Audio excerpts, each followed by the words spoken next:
sur la réalité du moment où on était au pouvoir. On travaille sur les restes et ce qui s'ajoute là-dedans. Très bien. Adama,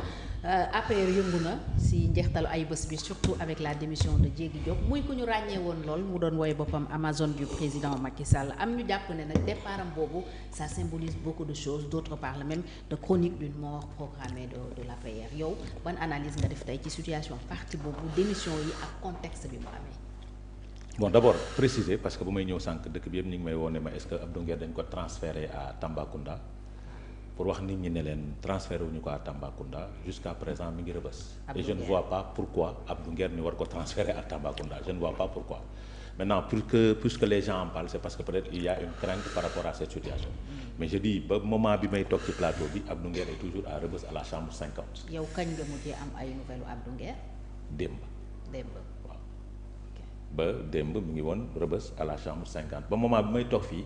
j'ai voilà xam nga am na loo xamante ne mënoo ko waroo ko wax ci média mais xam nañ ne mi ngi à la chambre 50 te kenn nekkul ci ko transféré au niveau de Tambacounda et xamuñu lu tax waxu on ne voit pas pourquoi il doit être transféré à Tamba parce que quand même. xamuloo tam fu information boobu jógee. waaw xaw ma fu information bi jógee mais les gens en parlent. Okay. Les gens en parlent parce que de l'étranger nit ñaa ngi may woo ci bitim réew diaspora beeg feneen ak feneen. ñu ngi may woo pour loolu. beneen deuxième chose féliciter les Sénégalais de la diaspora qui ont eu à déposer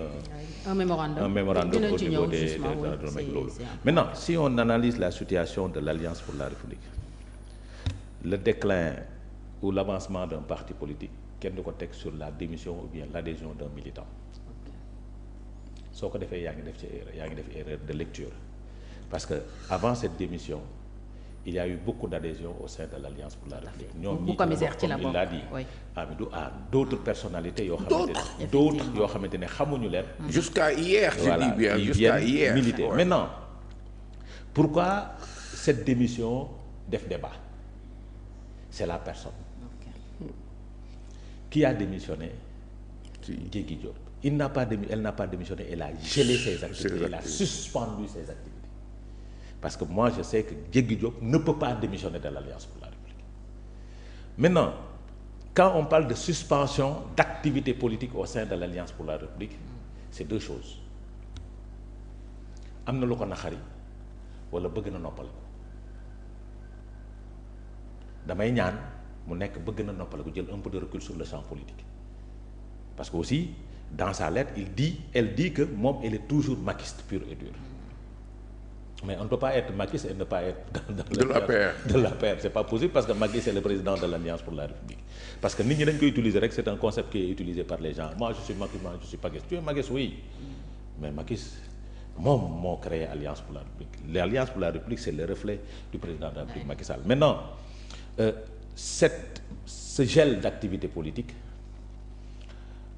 mën na am une conséquence sur le plan de la communication mais politiquement du am benn conséquence politiquement c'est-à-dire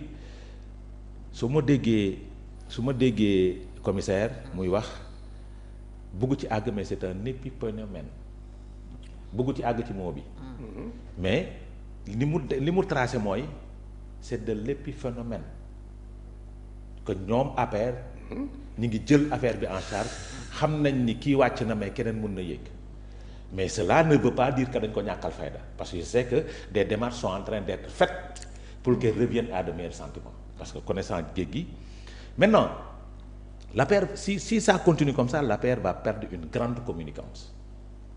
sur le plan de la communication médiatique parce que dernièrement elle était tout le temps au front elle montait au front pour porter le combat de l'Alliance pour la République et du président de la République Macky Sall bon de l'Alliance pour la République laa mën a wax et prendre la défense des uns et des autres mais pour dire vrai quand on est dans un parti politique c'est pas le moment de démissionner parce que parti bi dafay jëm ci guerre yu metti moi personnellement je lui ai dit dafay jóg parce que yi ngi wax reddition des comptes on convoque des ministres par-ci par-là au niveau de la haute cour de justice il y a des arrestations par-ci par-là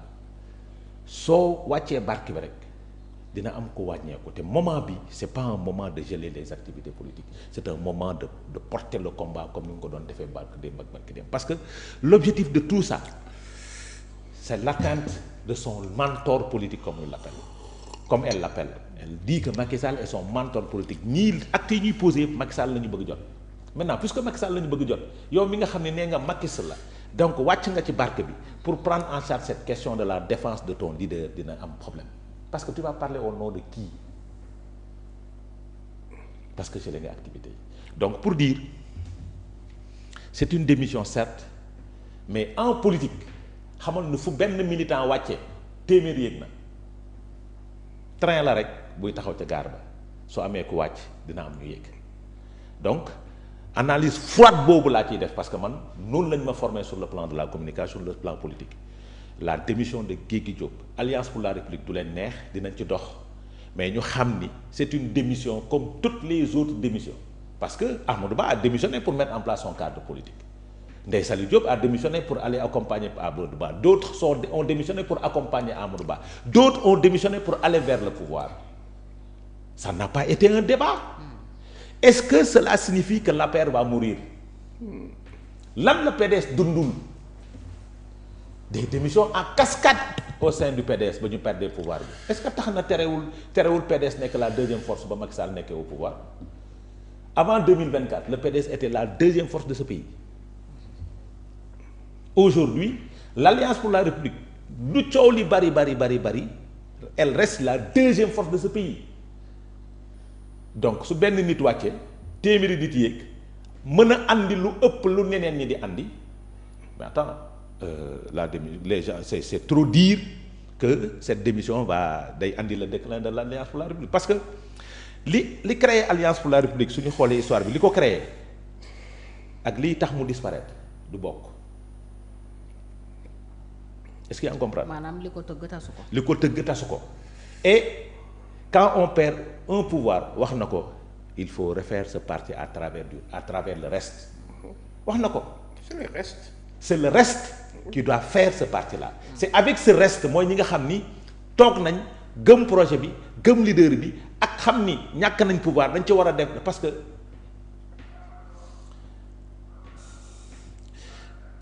la mauvaise graine va partir.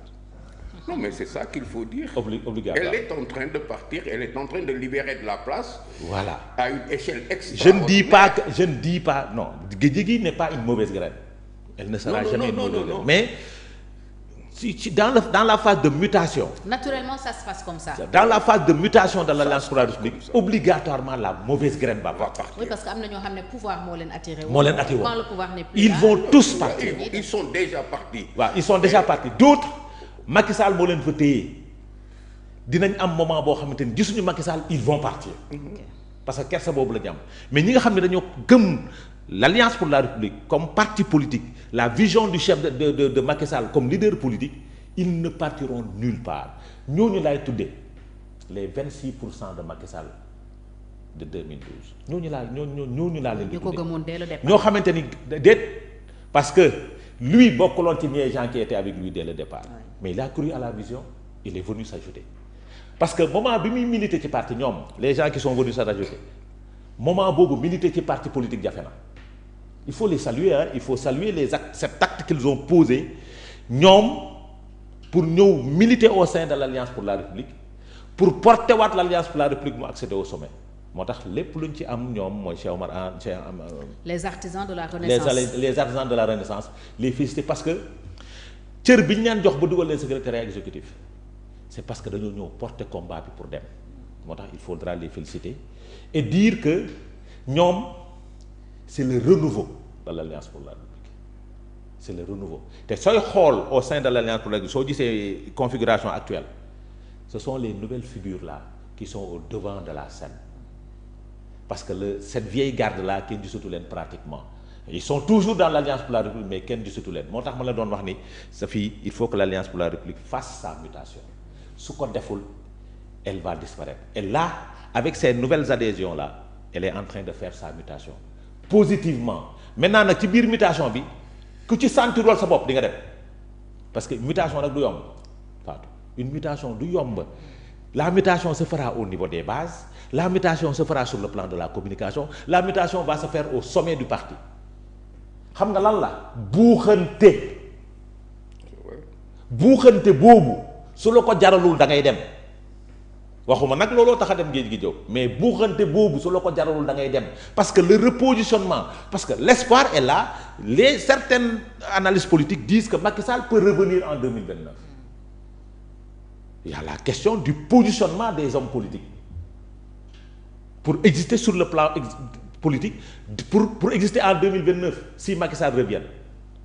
mais buuxante boobu day am ay kuccalante ay ñoppante ay leneen xeex la bu metti au niveau des bases et ça crée une animation politique au niveau des bases soo ko ñemewul xam nga lay def jël yoon tu vas prendre la tangente dem et malheureusement il faut que les gens acceptent que cette mutation là se fasse parce que loolu mooy jox ndam Alliance pour la République suñ ko accepté wul